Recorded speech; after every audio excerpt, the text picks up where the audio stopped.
Already আমি প্রত্যেকটি অধ্যায়ের ওপর 3, 4 এবং 8 নম্বরের প্রশ্ন দিয়ে দিয়েছি।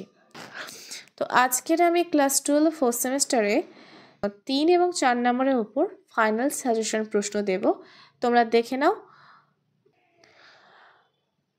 ফার্স্ট প্রশ্ন আছে, মহারানী ঘোষণাপত্র সম্পর্কে লেখো, টিকা লেখো। পরের প্রশ্ন, মহাবিদ্রোহের প্রত্যক্ষ কারণ কি ছিল তা লেখো। এটা তোমরা 3 নম্বরের জন্য ভালোভাবে করে রাখবে। নেক্সট, অনুশীলন সমিতি প্রতিষ্ঠা ও কার্যকলাপ সম্পর্কে লেখো। নেক্সট, জাতীয় কংগ্রেসের উৎপত্তি সম্পর্কে সেফটি ভালভ তত্ত্বটি লেখো। ভিডিও যদি স্পিড কম লাগে তাহলে সেটিং অপশানে গিয়ে তোমরা স্পিডটা বাড়িয়ে নিতে পারো। নেক্সট, জালিয়ানওয়ালাবাগের হত্যাকাণ্ড সম্পর্কে লেখো।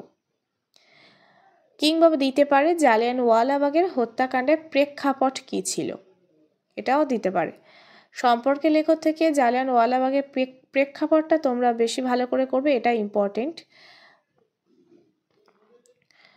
নেক্সট, অসহযোগ আন্দোলনে কৃষক শ্রেণীর ভূমিকা লেখো, বা কৃষক শ্রেণী কীভাবে অংশগ্রহণ করেছিল, তাদের কি ভূমিকা ছিল অসহযোগ আন্দোলনে, সেটা লিখতে হবে। নেক্সট, টিকা লেখো ডান্ডি অভিযান। চ্যানেলটি অবশ্যই সাবস্ক্রাইব করে রেখো আর বন্ধুদের সাথে অবশ্যই শেয়ার করো যাতে তারাও প্রশ্নগুলো প্র্যাকটিস করতে পারে। চলো নেক্সট, ভারতের রাজনীতিতে মন্ত্রী মিশনের গুরুত্ব আলোচনা করো।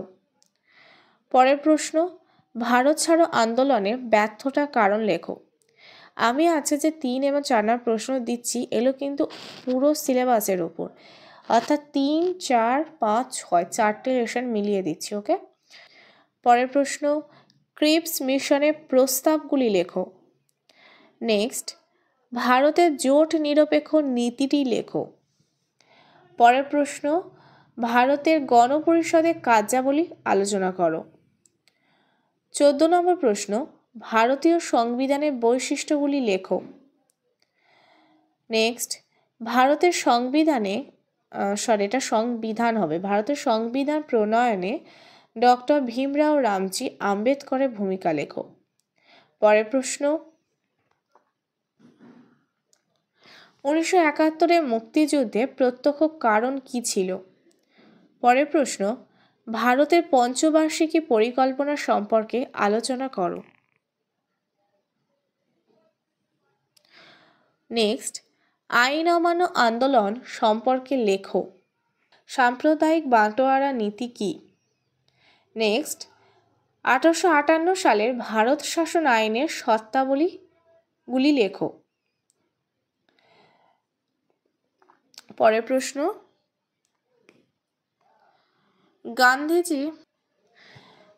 গান্ধীজি পরিচালিত খেরা কৃষক আন্দোলন সম্পর্কে লেখো। এই প্রশ্নটাই খেরা কৃষক আন্দোলনের গুরুত্বও দিতে পারে, গুরুত্বটা ইম্পর্টেন্ট একটু বেশি।